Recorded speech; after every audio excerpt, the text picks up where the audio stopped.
Hello, my friends, it's the Culture Detective here, investigating your favorite movies. And today I'm going to be doing a movie roundup video where I talk about the films, TV shows, and animes I watched in the last couple of weeks or so. Starting off, I watched Dark Water by Nakata Hideo.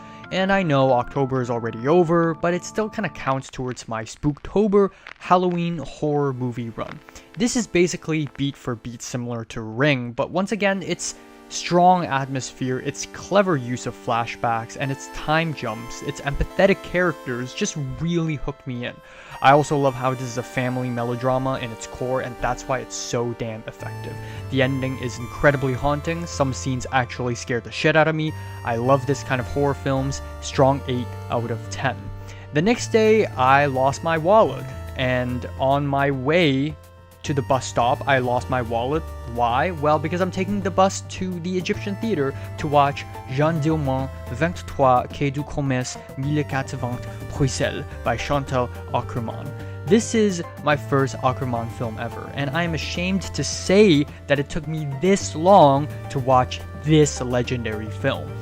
And yes, in fact, it is really slow and really boring, but that's exactly what Akerman was trying to do with this film, and then her way of using structure and repetition to create certain effect is so that the ending would hit extremely hard. It's just really crazy. I ended up feeling quite impressed, though I wish I wouldn't fall asleep again and again and again during the film, which happened probably like 50 times, but still a great experience, I guess. 9 out of 10.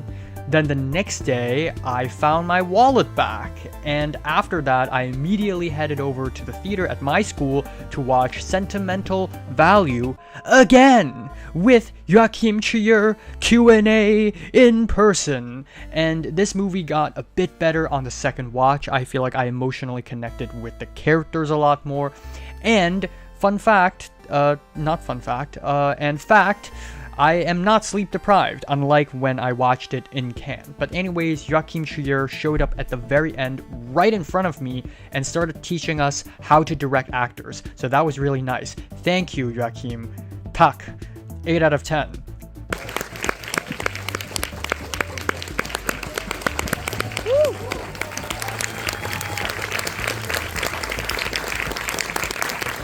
Lovely response.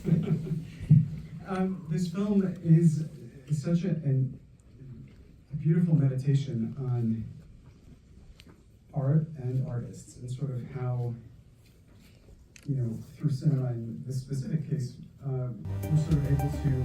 Then, I watched Chainsaw Man the movie. It is a arc. Yeah, it didn't blow my mind or anything, but I still think it's one of the most entertaining, fun anime films of the last few years. The sound design is amazing, the animation is superb, and I also love some of the creative choices this film took and changes from the manga it made. 8 out of 10. Then the next day for my Asian horror class, I watched The Medium, which is a South Korea-Thailand co-production, and the production value is surprisingly high. The story is surprisingly dense, a lot of story happened, and I was shocked by how gruesomely violent and extremely sexually violent it is. Not a lot of horror films actually go this far in terms of gore and just cruelty towards animals and children. Like, what the fuck?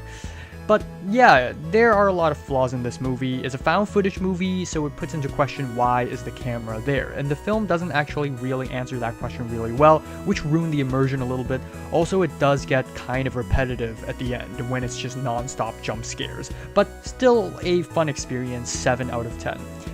Later that night, we watch Mulholland Drive on 35mm film, and it's a fucking masterpiece. Holy balls! And Naomi Watts showed up for a Q&A because her son studies in this school, so inviting her is probably not that difficult. So that's awesome. 10 out of 10. And our very own, the producer and editor of Mulholland Drive, the brilliant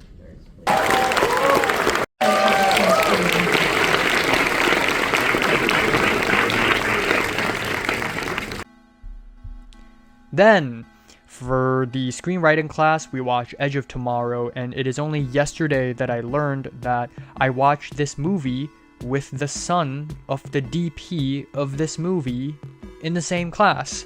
And it's funny because I watched Parasite sitting next to him, and I know that he's a Nepo baby, but I didn't know that he's this Nepo, but that's fun. And you know, he's a nice guy, so no shade. If you're watching, no shade to you, okay? Okay. And yeah, it's a lot of fun. And now I kind of want to see it as an anime, and I don't really have a lot else to say about this movie. I guess that's sort of a negative because it didn't leave me with a lot to chew on. But it is a pretty fun movie. It's a fun action film. Edge of Tomorrow, cool movie. Watch the anime, 8 out of 10. Then I watched Eve's Bayou, finally. I've been putting off watching this film for like 6 months. I was supposed to watch it for a class last semester, but I was bored and I saw the first 20 minutes and I left the class. But yeah, I finally finished it and it was really uninteresting.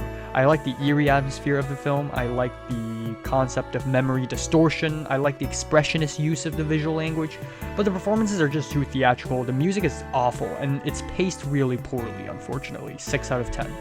Then, painfully, I found a way to watch Happy End by Neo Sora. This is one of the most overlooked hidden gems of the year. It's a moving Japanese coming-of-age teen drama about fascism and political oppression, and also all the friends we make along the way. It's really well shot, well acted, well written, and genuinely heartfelt. Can't recommend this enough.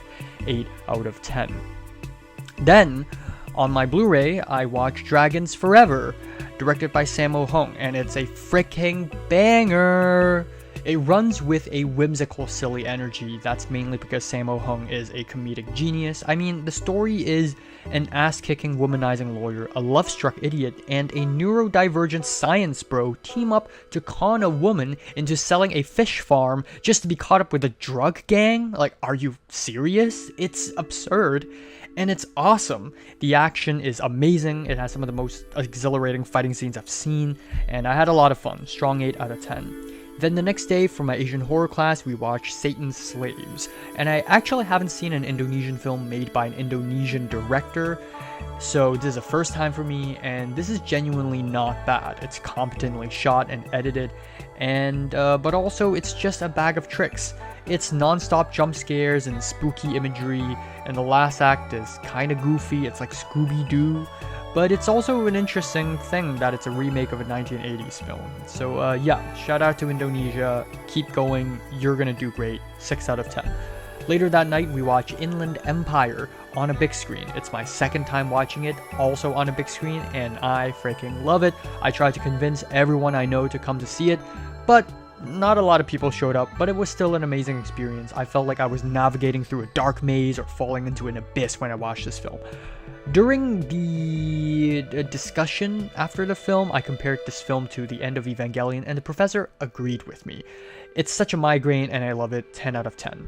Then the next day for screenwriting class, I watched Parasite, and it's my third or fourth time. I think it's my fourth time watching it, and it's amazing. I still don't know how Bong Joon-ho does it, but he does it every time, and I want him to teach me. Please take me as your student, Master Pong. Please. 10 out of 10. Then I watched Hamnet, and unfortunately it was a bit mid. Visually not as interesting as I would have hoped, and it really tries really hard to make you feel emotional instead of actually using good storytelling. There's a lot of dramatic music and dramatic acting, not enough nuance. Not my kind of thing, unfortunately. 7 out of 10. Still good though, still a lot of cool moments. And then finally I watched Kinda Pregnant, the new Amy Schumer comedy movie. It's dog shit, don't watch it, it's abysmal. 1 out of 10. So yeah, these are the movies I watched, and I'm also binge watching City Animation, the anime, so look out for that. Thanks for watching, subscribe if you want more.